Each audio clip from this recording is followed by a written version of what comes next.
seen chaîne Benno 28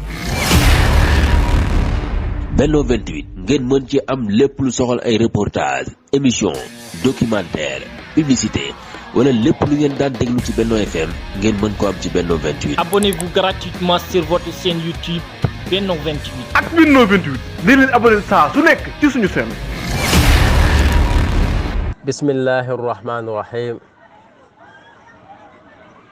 mbokki groupe bu laaj ak tontu ci diine ak képp kuy dégg suñu kàddu ñoo ngi lay nuyu di la wax asalaamaaleykum wa rahmatullahi wa barakaatu. ñu ñëwaat ak yéen ci jotaayu nettalib gaa yu baax yi moo jotaay bu ñu ànd ak yéen ci biir weeru koor wi tey nekk suñu juróomeelu jotaay. nettali bi ñuy andi tey ñu ngi ko jële ci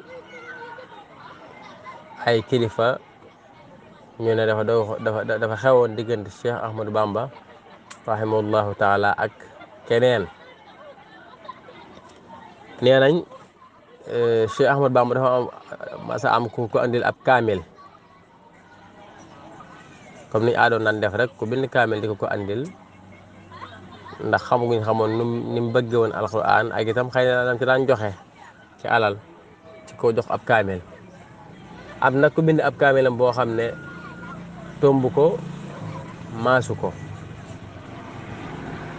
moom ñu sëñ bi xool kaamil bi daal na ko day mbind mi day macha allah moom yéeme na waaye nag li ma ci jaaxal de mooy lu tax tomboo ko maasoo ko.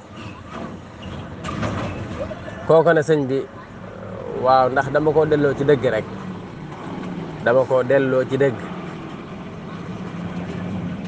lam bëgg a wax moom mooy alxuraan bu njëkk amul woon ay maska amul woon ay tomb yooyu ginnaaw bi lañ ko ci yokk pour ñu mën a liir mën koo liir waaye bu njëkkoon moom ay tomb ak maska xewut woon. moo tax waaj bi ko sëñ bi ne dama ko delloo ci dëgg ndax amul ay tomb amul maska sëñ bi ne ko kon tee yow bi nga koy andi yow itam nga dellu woon ca dëgg. donc bëgg wax moom mooy yooyu tam nga mel na si yaa jure woon wala am xel xalaatu ko waaye da ko bëgg a jox ab bind da ko bëgg a jàngal mu teg ci ne ko dëgg nag baax na waaye dëgg suñ ko sol ay yére du rafet. dëgg baax na waaye dëgg dañ koy wodd ndax boo ko sol mbubb du rafet. xesa boobu la sëñ bi bëggoon a jàngale moom mooy buñ ne rek nangam dëgg la dama koy wax te dee comme ni ñu koy waxee nangam dëgg la kon moom laay def léeg-léeg am na dëgg yoo xam ne wax nga bu fekkee maanaam day jur yàqu-yàqu nga xam ne la muy jur ci ay lor moo ëpp la muy jur ci ay njariñ su boobaa nga yeexe ko bañ ko waxagoon wala nga xool neneen noo ko waxee wala sax nga far ko baax day gën.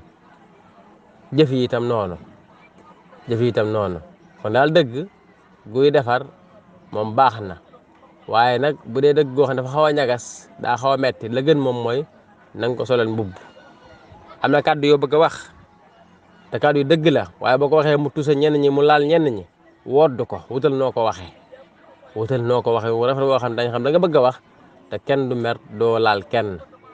loolu bokk na ci li ñu mën a jàng ci xissa bii nii. asalaamaaleykum.